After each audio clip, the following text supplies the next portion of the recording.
Hello friends, welcome to mission study. जैसा कि friends हम हमें संस्कृत की क्लासेस चला रहे हैं। आज हम भारतीय दर्शन के अंतर्गत सांख्य दर्शन का एक पार्ट है सांख्य कारिका की बात करेंगे। फ्रेंड्स, वीडियो शुरू करने से पहले एक बार हम Bikaner university, Kota university, Ajmer university और जोधपुर यूनिवर्सिटी का सिलेबस डिस्कस कर लेंगे।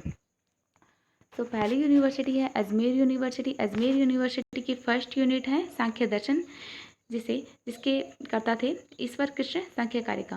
दूसरी यूनिवर्सिटी है बीकानेर यूनिवर्सिटी, जिसकी फर्स्ट यूनिट सांख्य दर्शन ईश्वर कृष्ण सांख्यकारिका गौड़पाद भाष्य सहित। तीसरी यूनिवर्सिटी है जोधपुर यूनिवर्सिटी, जिसकी थर्ड यूनिट है सांख्यकारिका। चौथी यूनिवर्सिटी है कोटा यूनिवर्सिटी, जिसकी सेकेंड यूनिट है सांख्यकारिका ईश्वर कृष्ण।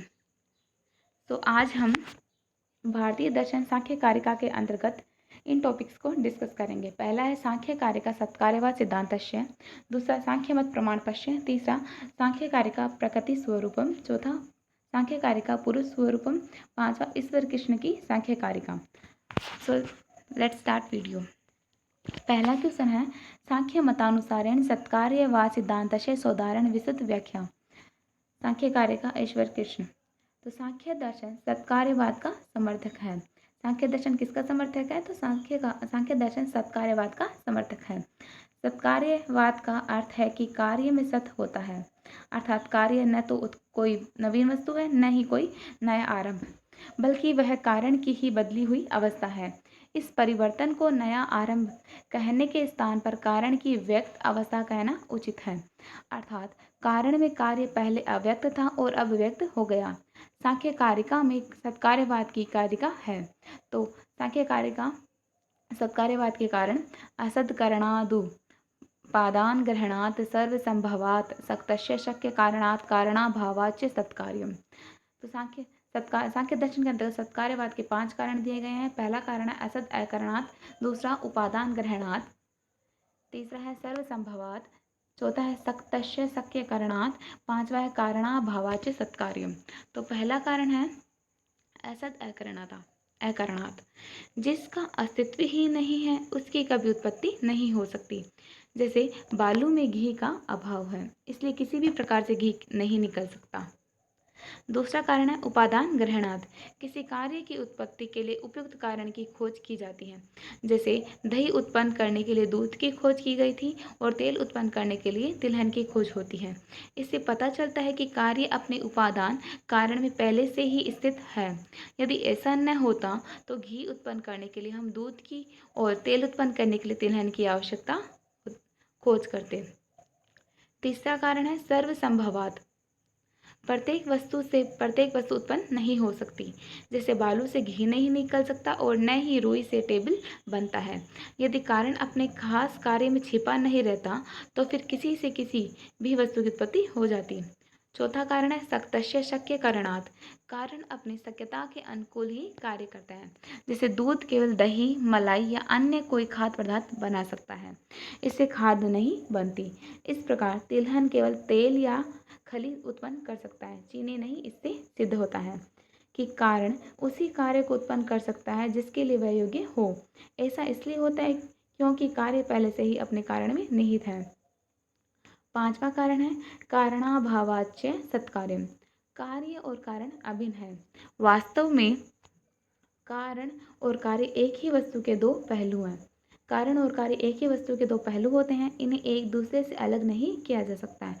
कारण कार्य का छिपा हुआ रूप है और कार्य कारण का खुला हुआ रूप। इससे पता चलता है कि कार्य कारण में उत्पत्ति के पूर्व विद्यमान रहता है। दूसरा क्वेश्चन है सांख्य मतानुसारेण प्रमाण पत्र से विस्तृतम विवेचनम करणीयम। तो श्री ईश्वर कृष्ण विरचित सांख्यकारिका है। सांख्य दर्शन ने प्रमेय की सिद्धि प्रमाण से ही होती है, अतः सांख्यकारिका में 3 प्रमाणों को स्वीकार किया गया है। पहला प्रमाण है प्रत्यक्ष, दूसरा अनुमान, तीसरा आप्तवाचनम। आप्तवाचनम का एक प्रमाण हो गया शब्द प्रमाण। अन्य लोगों से स्वीकृत और सब प्रमाण इन्हीं 3 प्रमाणों में सिद्ध अंतर्भूत हैं।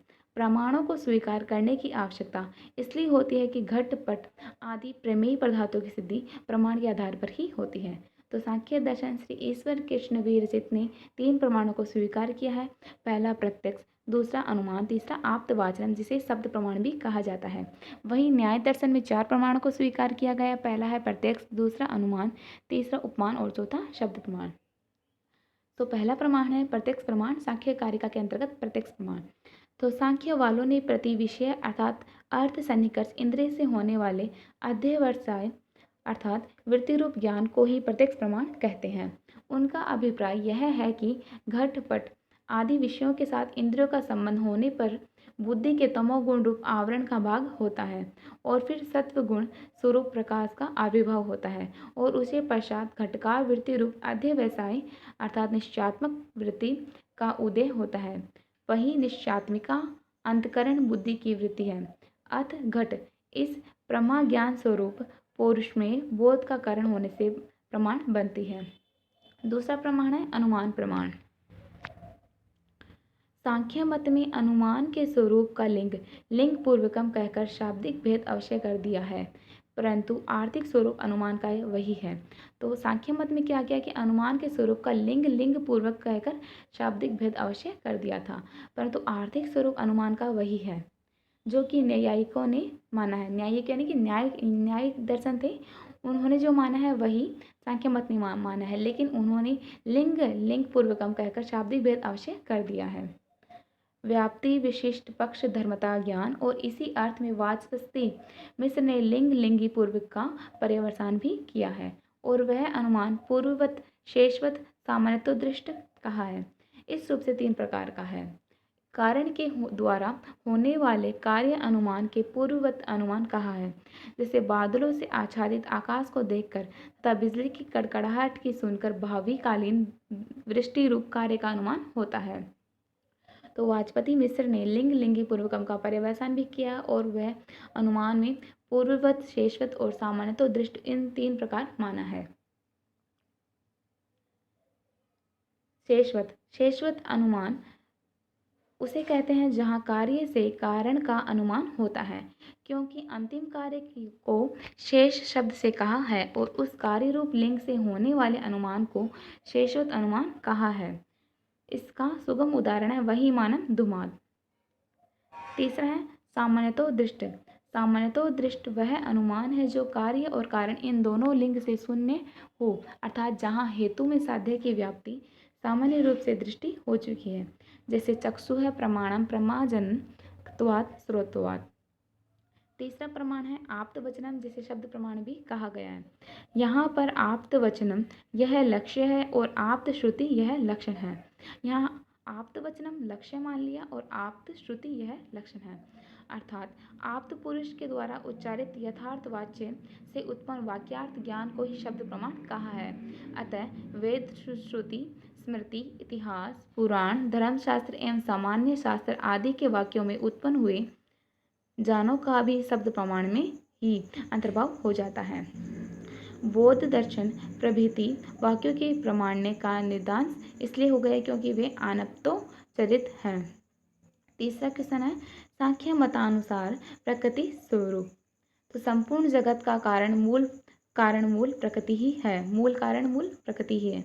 प्रकृति के 3 गुण होते हैं, सत्व रजस तमस। सत्व गुण जो है वो सुखात्मक होता है, रज गुण दुखात्मक होता है और तमोगुण मोहात्मक होता है। तमोगुण अंधकार का प्रतीक भी होता है। सांख्य में मूल तत्व क्या है? प्रकृति।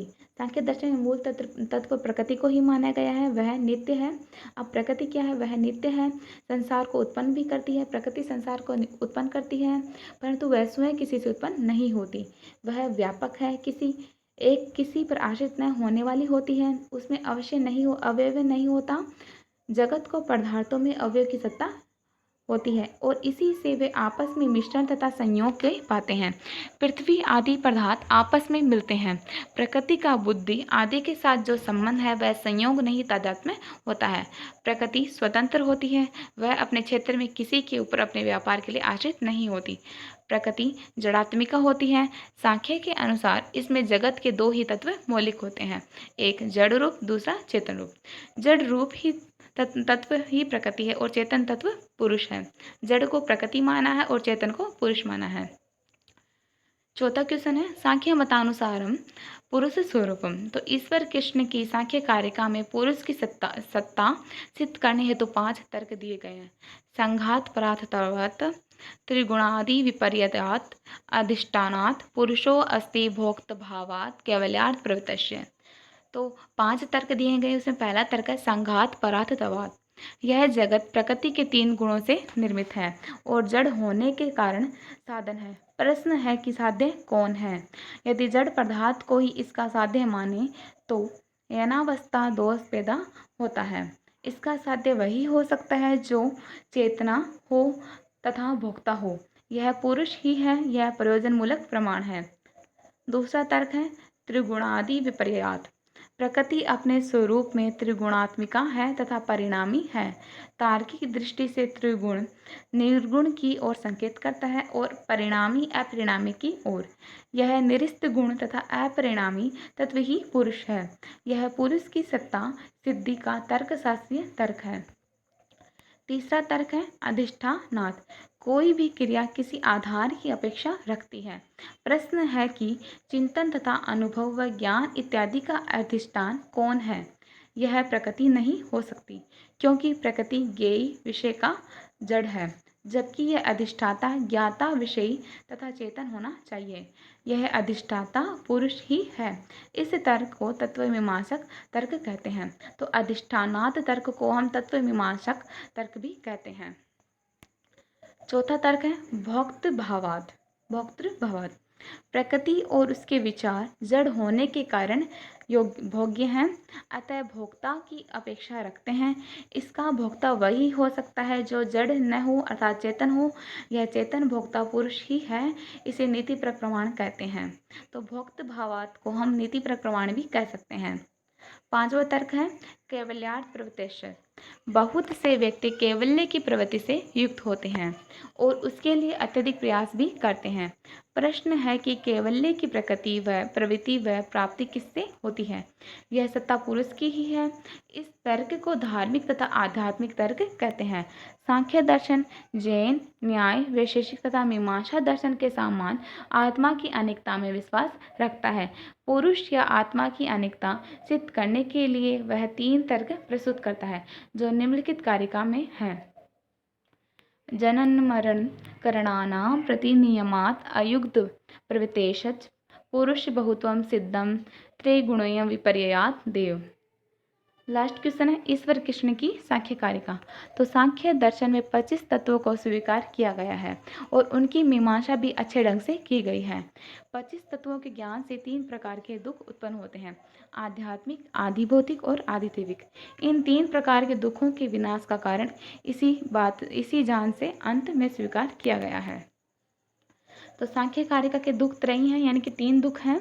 पहला आध्यात्मिक, दूसरा आदि भौतिक, तीसरा आदिदैविक। श्री ईश्वर कृष्ण ने सांख्य कारिका में कहा है दुख त्रयाभिधाता जिज्ञासा हे तो तद्विधात के दृष्टे सा पार्था चैन कांता व्यतंतो अभवत।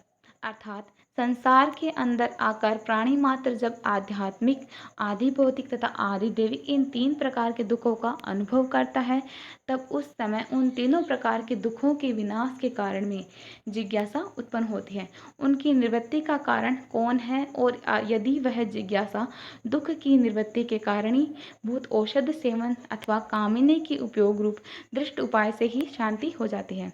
व्यक्त, अव्यक्त, प्रकृति और ज्ञेय पुरुष अनेक भेद ज्ञान से ही दुख त्रयी से छुटकारा प्राप्त हो सकता है। तो दुख त्रयी 3 प्रकार के दुख होते हैं, आध्यात्मिक, आदि भौतिक और आदि दैविक। व्यक्त, अव्यक्त यानी कि प्रकृति और ज्ञेय पुरुष, उनके भेद ज्ञान से ही दुख त्रयी से 3 प्रकार के दुखों से छुटकारा प्राप्त हो सकता है। इसी के साथ आज का हमारा वीडियो कंप्लीट होता है। Thanks for watching.